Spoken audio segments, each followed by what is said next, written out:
Fala com convicção, olha nos olhos da pessoa que está do teu lado e diz assim, ó, não desista. Jesus venceu o mundo. Agora vá comigo, capítulo 20 de João. Passa algumas folhas para frente, capítulo 20.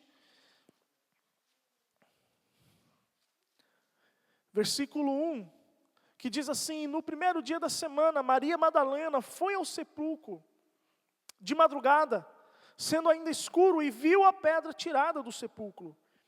Correu, pois, e foi a Simão Pedro e a outro discípulo a quem Jesus amava, e disse-lhe, levaram o Senhor do sepulcro e não sabemos onde puseram.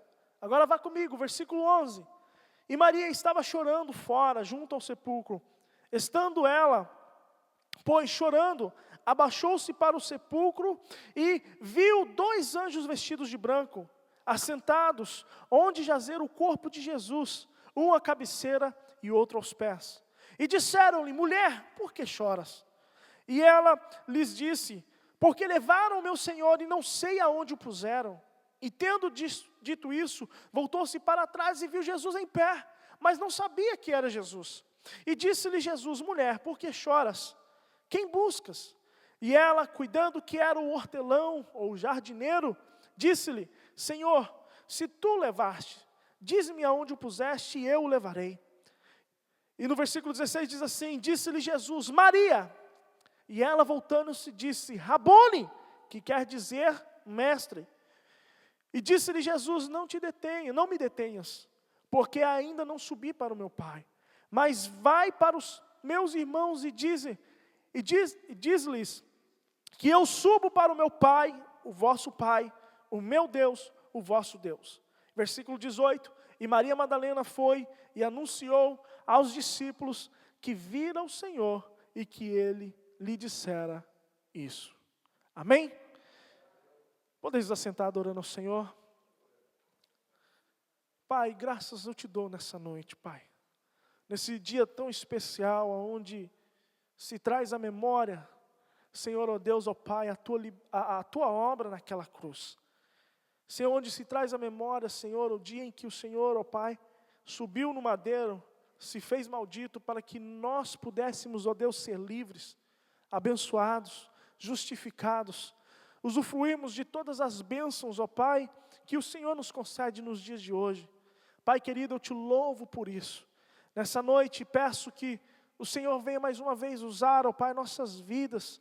Pai, que ungir, ó Pai, com Teu Espírito, com a unção do Teu Espírito, ó Pai, as palavras que saem da minha boca, para que venha, Senhor, nessa noite edificar, transformar, porque somente, Deus, aquilo que provém de Ti tem o poder de mudar e transformar as nossas vidas. Eu te louvo, Senhor, ó Deus, por mais uma vez, ó Deus, estar neste lugar, e que nessa noite, Pai, no fundo do meu coração, que o Senhor venha falar aos nossos corações, em nome de Jesus. Amém. Amém?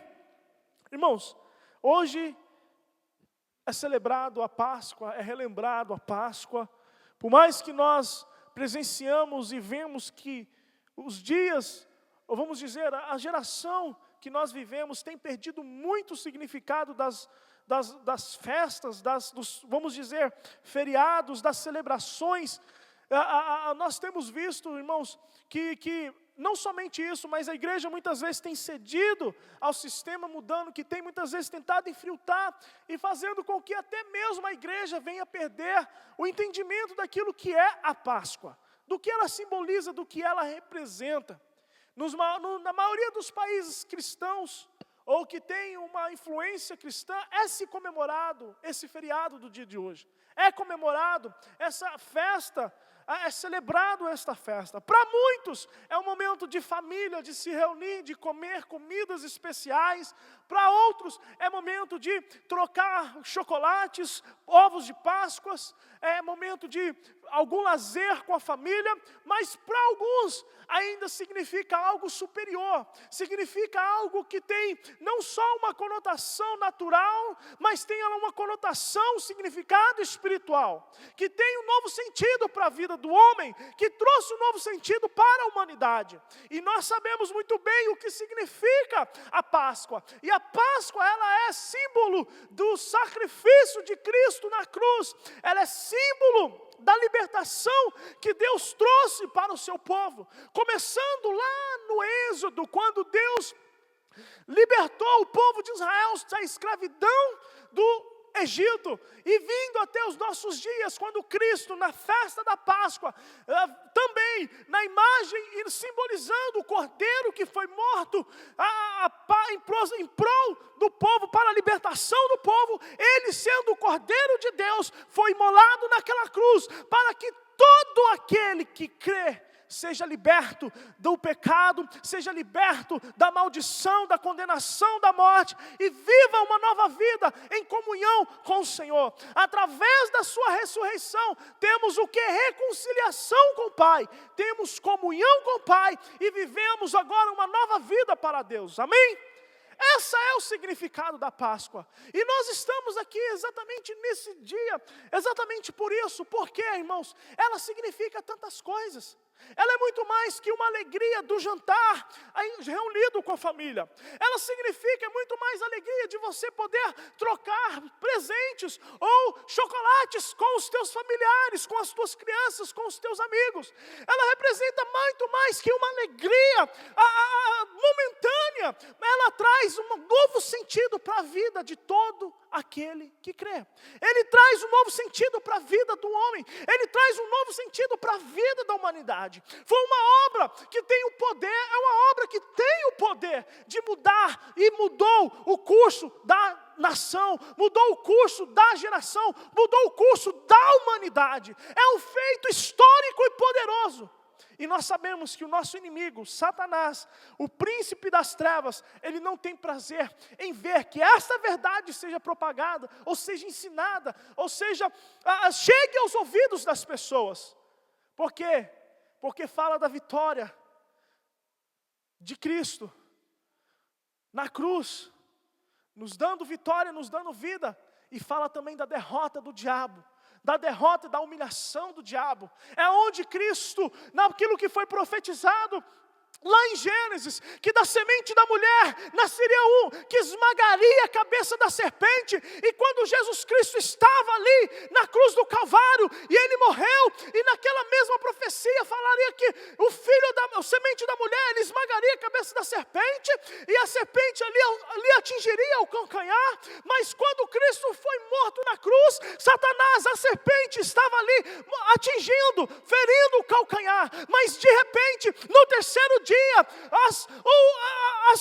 o mundo espiritual foi abalado, e de repente vem entrando nos cativeiros para trazer liberdade aos que estavam cativos, e era Jesus Cristo entrando e roubando as chaves do inferno, as chaves da morte, triunfando sobre a morte e trazendo junto com ele os cativos, e triunfando, esmagando a cabeça de Satanás, porque como ele não tinha pecado, o pecado, a morte não pôde reter o nosso Senhor, e ao terceiro dia, como nós sabemos, ele ressuscitou, para que nós pudéssemos ter vida, para que nós pudéssemos ter vida. Irmãos, sabendo dessa verdade, tendo consciência dessa grande vitória que Jesus Cristo teve sobre o inimigo da nossa alma, nos dando essa vida, nos dando vitória, eu quero, irmãos, meditar com você nesses últimos momentos de Cristo, com os seus discípulos, que antecederam a sua morte na cruz. Era uma sexta-feira, irmãos, e nós sabemos que era o final de semana onde seria celebrado a Páscoa dos judeus. A nação estava congregada, é uma das mais importantes celebrações, festas que os judeus celebram, ou se não, a mais importante, porque deu um novo início, um novo sentido à história da nação de Israel, e Jesus, como judeu, juntamente com seus discípulos, estavam ali para aquela celebração, e era uma noite onde eles estavam celebrando, eles estavam tendo a ceia, e nós sabemos que de repente, quando Jesus, e eles estavam naquele momento de festa, de alegria, não era um momento de tristeza, era um momento de alegria. E eles estavam ali compartilhando, tendo comunhão, comendo a santa ceia, comendo o carneiro, comendo dos pães sem fermento e das ervas que são preparadas, que são comuns, tradicionais, nesses banquetes da ceia. De repente Jesus ele interrompe o jantar e começa a trazer algumas instruções, algumas verdades, falar algumas verdades para os discípulos. E aquele momento se transforma, porque Jesus abrir a sua boca, ele vira para os seus 12 e diz o seguinte, que um deles haveria de trair. Um dos 12 o haveria de trair. E de repente aquilo que era um ambiente de alegria se tornou num ambiente hostil. Porque eles começaram a olhar um para os outros e desconfiar o que é que está acontecendo, quem é o traidor. Porque eles já estavam há uns 3 anos andando juntos. Eram pessoas de confiança. Eram pessoas que tinham grande confiança um no outro. E quando nós lemos na palavra de Deus, eles começaram a olhar um para o outro e saber. E o Pedro que estava do outro lado disse a João que estava mais próximo de Jesus, pergunta ao mestre, quem é? E Jesus disse para João, olha, aquele que eu der o pedaço de pão, que eu molhar e der o pedaço de pão, esse é aquele que há de me trair. Só que somente João ouviu isso. E Jesus assim faz e molha o pão na erva, no molho que tinha, entrega a Judas, revelando a João aqui quem era o traidor. E naquele momento nós vemos, ali fica conhecido quem era o traidor. Irmãos, e olha, Judas não era qualquer um dentro dos 12, entre os 12 discípulos de Jesus. Quando nós lemos ali no texto, nós vamos ver que Judas, ele era uma pessoa de confiança dentro dos 12, porque ele era o responsável pelo dinheiro, as doações que eles recebiam durante o ministério, durante a obra, durante as peregrinações. Ele era o tesoureiro, aquele que administrava, aquele que cuidava da bolsa das ofertas. Escuta, isso significa que Judas era uma pessoa de extrema confiança para cuidar das finanças, para administrar as finanças. Isso significa que ele era uma pessoa de extrema confiança entre os judeus, entre os discípulos e para com Jesus. Mas de repente Jesus fala, sabendo por antemão de todas as coisas, Jesus revela naquele momento que Judas, um dos que pareciam ser o quê?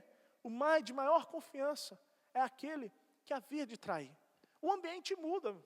Eu não sei se você consegue mudar, entender, compreender o que está acontecendo, mas de repente o ambiente de alegria se torna um ambiente frio.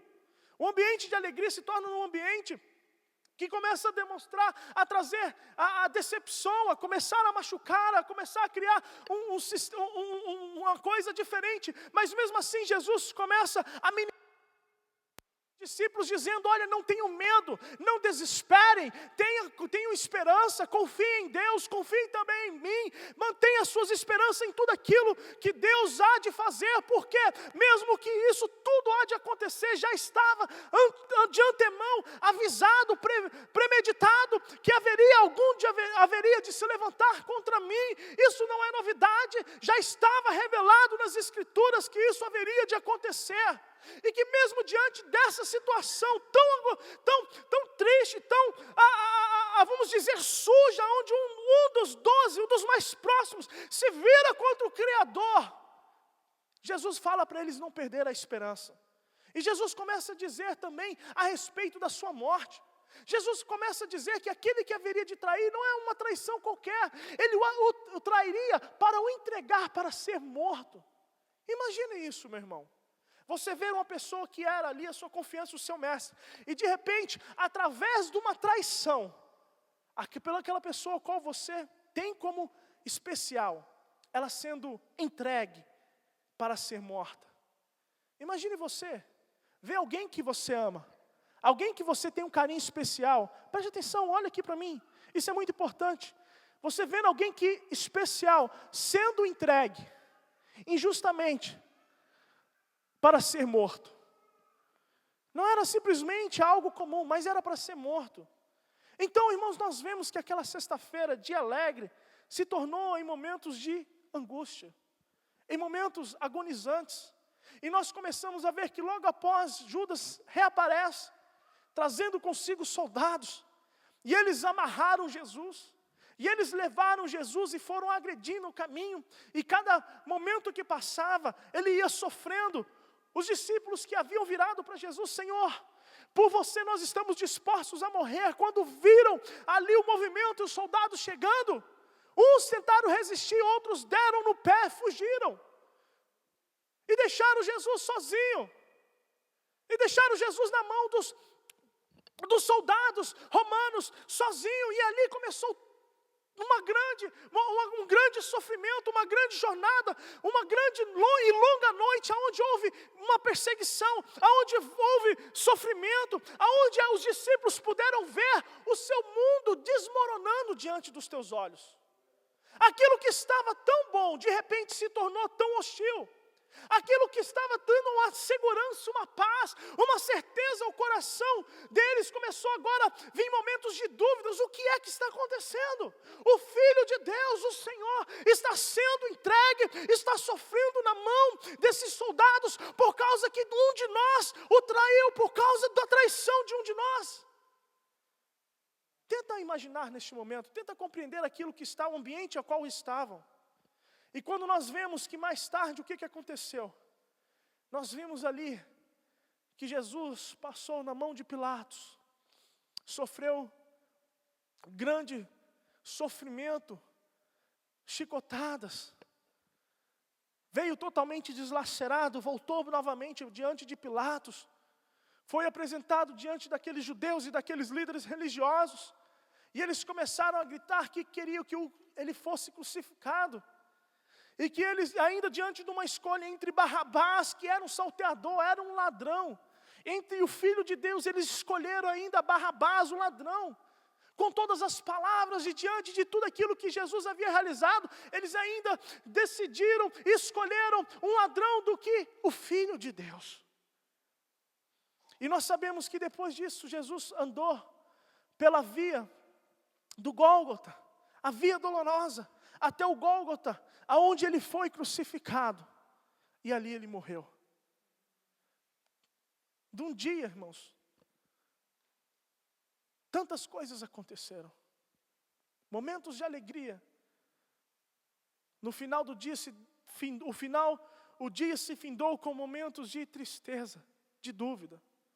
Talvez na mente deles começavam a vir as promessas, ao qual ele dizia: aquele que crê em mim, ainda que morra, viverá. E de repente você vê aquele que trouxe a palavra, trouxe a promessa da vida eterna, morrendo na mão dos homens.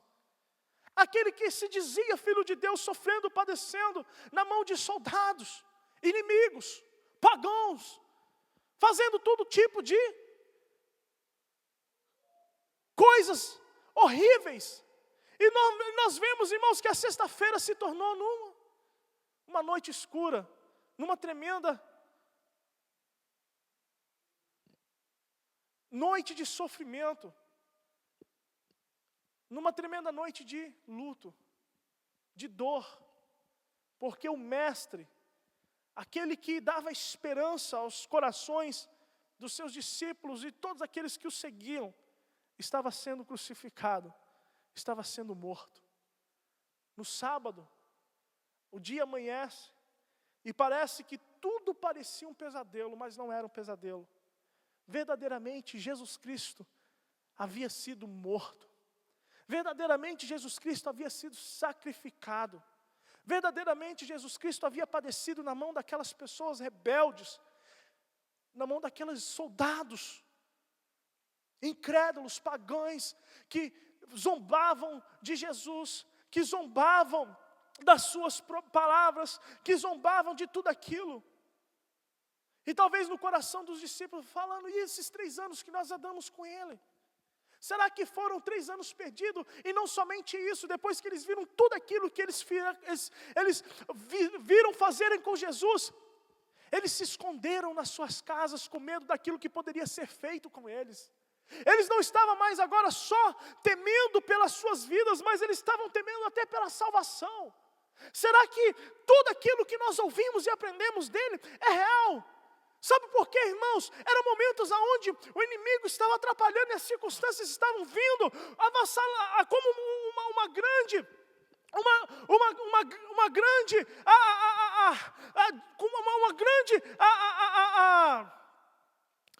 vindo como, de certa forma, como algo avassalador, tentando inundar as suas mentes, os seus pensamentos, tentando lançar dúvida, tentando colocar incertezas no coração, diante de tudo aquilo que estava acontecendo. O sábado já não poderia, o sol poderia estar brilhando, mas não tinha mais o mesmo significado, não tinha mais o mesmo brilho. A única coisa que eles tinham é a certeza de que Jesus Cristo estava morto. Aquilo que eles estavam vivendo, já não tinham mais certeza. Será que tudo aquilo que Ele nos prometeu, concernente a esta terra, concernente à eternidade, vai acontecer? Porque hoje Ele está naquela tumba, vazia, morta, e nós não sabemos mais do que será do amanhã. Nós agimos assim muitas vezes diante das dificuldades. Muitas vezes daquilo que acontece, irmãos, há momentos onde parece que o nosso mundo, da noite para o dia, através do nada, ele desmorona. E nós somos muitas vezes, nós somos impactados por uma notícia ruim, por uma notícia que nós não esperávamos. De repente aquilo que nós acreditávamos e esperávamos com todas as expectativas de algo bom, de repente algo mal acontece, ao qual tira o chão que está debaixo dos nossos pés.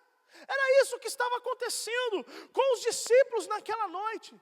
Momentos de incerteza, momentos de angústias, momentos de luta, um vazio pela dor e partida do seu mestre. Aquilo que era o quê? Uma âncora para as suas almas, aquilo que era certeza para as suas vidas, havia sido desfeito. Toda aquela segurança havia passado. E eles se viam na angústia de ver o seu mestre morto. Mas de repente, irmãos, houve a sexta-feira, passou-se o sábado, dias que pareciam um verdadeiro pesadelo, mas de repente chegou o domingo. De repente o dia amanheceu, e no domingo, pela manhã, bem cedo, ainda estava escuro, nós vimos que Maria Madalena, como está escrito no capítulo 20, ela acordou bem cedo para cuidar do corpo do seu mestre, que estava ali no sepulcro, naquela tumba.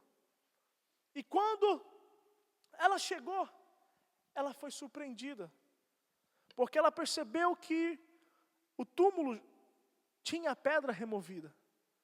Já não estava da mesma forma que estava nos outros 2 dias anteriores. E para sua surpresa, quando ela chegou e olhou para dentro, ela ainda ficou apavorada, porque o corpo de Cristo já não estava lá. Ela ainda não sabia o que estava acontecendo.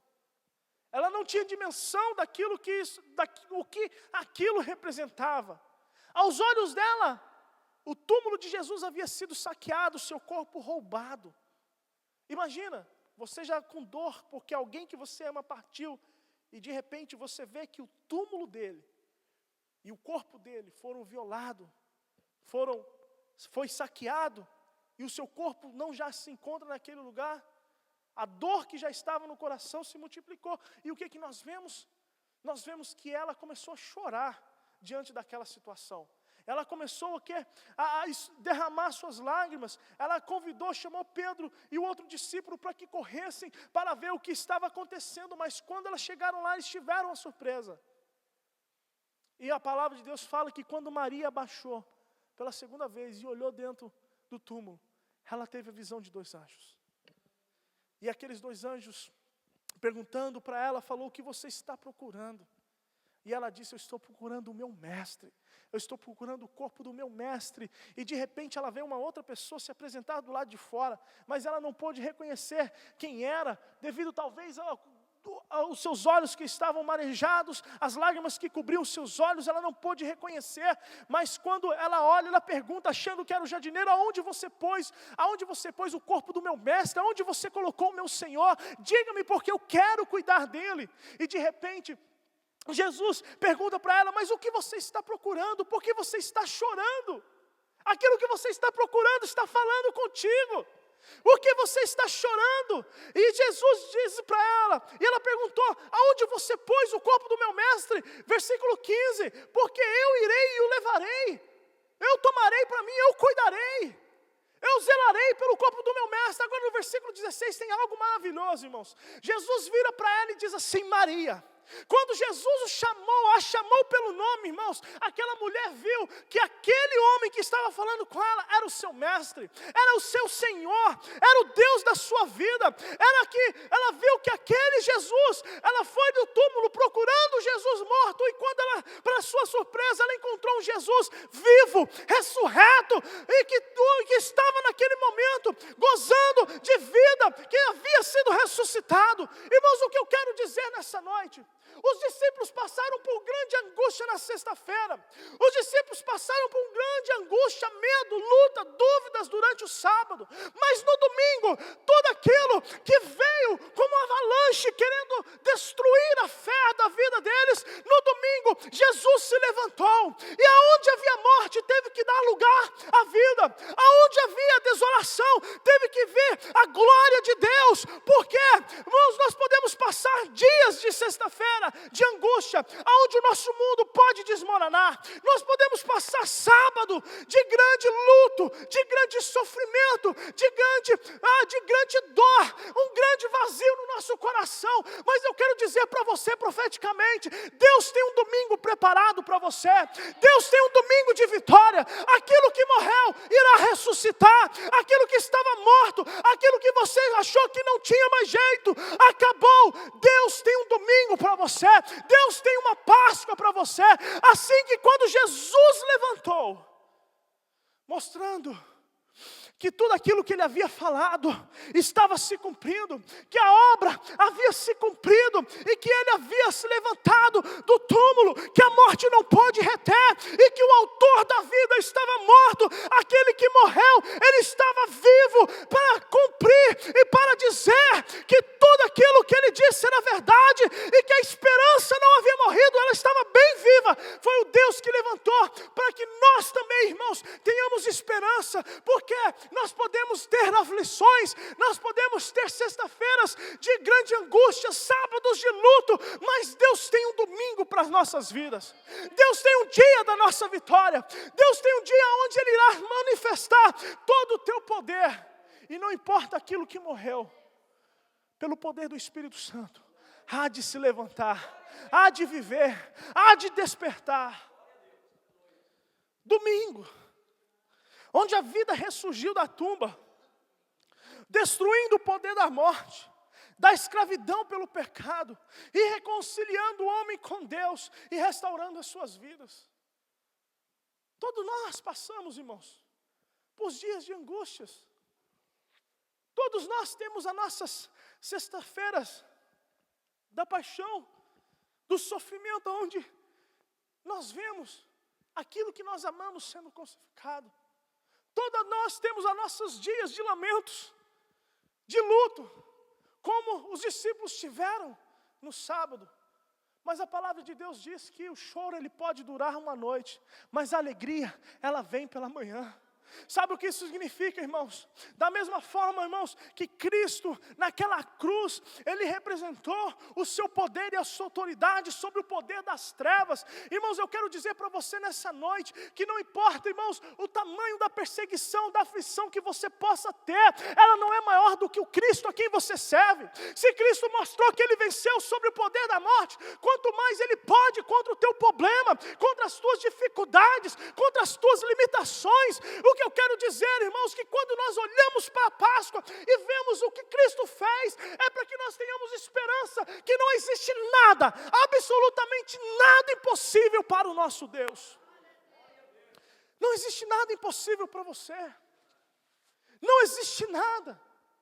Ainda que você tenha muito tempo que está chorando, ainda que você tenha muito tempo que está sofrendo, olha, Cristo, Ele é autor da vida.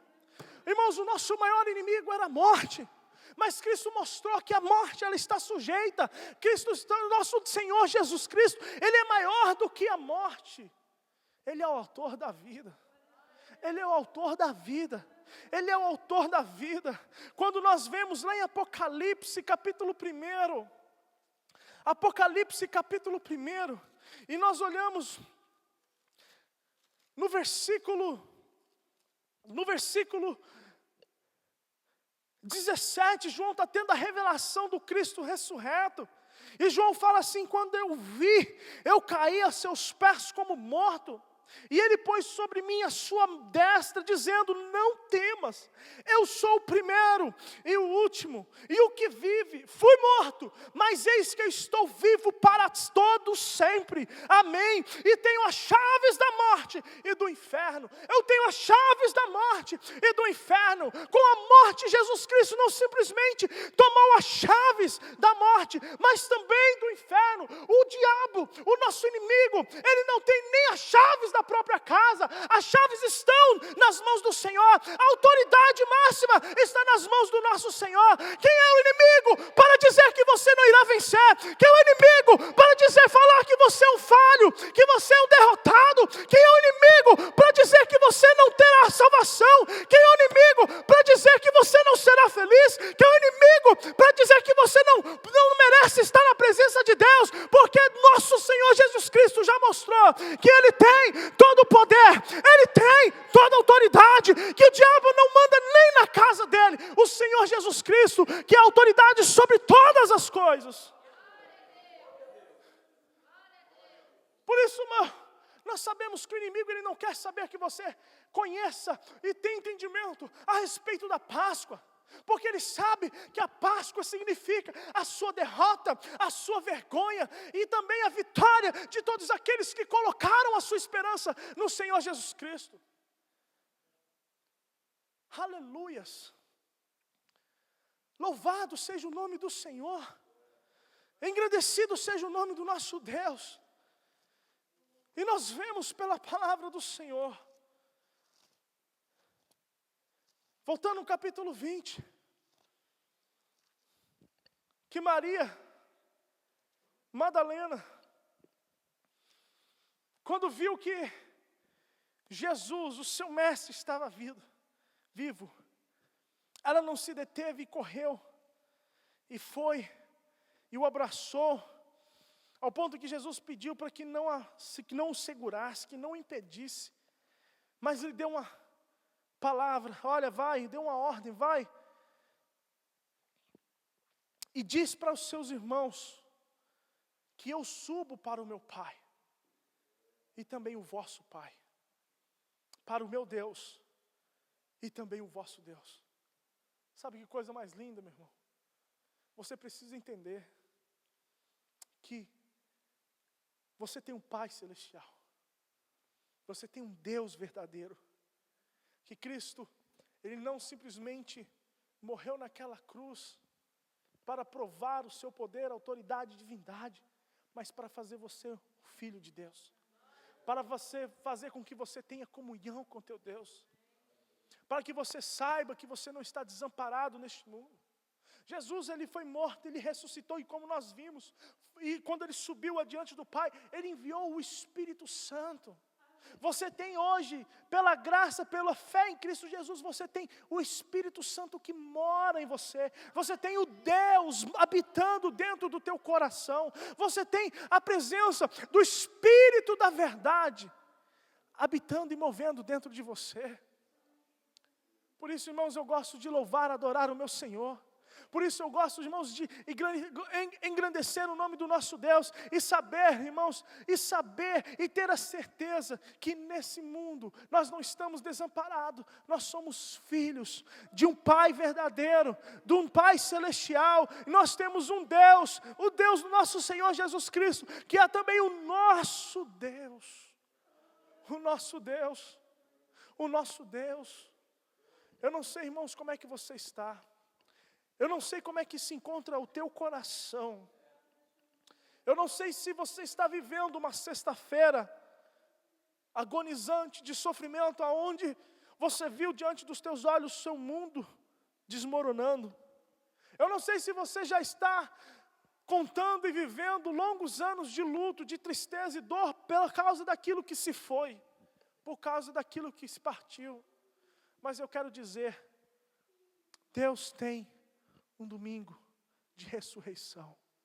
um domingo de vida, um domingo de transformação, um domingo onde as lágrimas, elas serão enxugadas dos teus olhos, e você poderá contemplar a glória do teu Deus, a glória do teu Pai. Não perca as esperanças, não perca a esperança. Por isso que Cristo declarou: eu tenho dito tudo isso, eu tenho lhe ensinado tudo isso, eu tenho falado de tudo isso, de todo esse sofrimento, para que em mim, para que no Senhor, vocês possam ter paz. No mundo tereis aflições, a vida não será fácil, a vida não será um mar de rosas, no mundo passareis por aflições. Como o diácono Ronaldo declarou, às vezes nós estamos rindo, mas temos problemas. Jesus nos disse, teremos dificuldades. No mundo tereis aflições, mas tende bom ânimo. Eu venci, eu venci. Você não está aqui, irmão, servindo e adorando um derrotado. Você está servindo e adorando um Deus que venceu, o Cristo que venceu o mundo. Ou seja, porque Ele venceu, nós temos vitória. E a palavra de Deus declara lá em Efésios que, graças a Deus que nos dá vitória em Cristo Jesus, nós somos mais que vitoriosos em Cristo Jesus. Por isso, irmãos, eu quero dizer nessa noite, não perca as esperanças, mas que você venha encontrar paz em Cristo Jesus. Você venha encontrar paz no Senhor Jesus Cristo. Que você venha ter ânimo, porque Ele venceu. Ele venceu. Para que você tivesse vida, para que você tivesse vitória.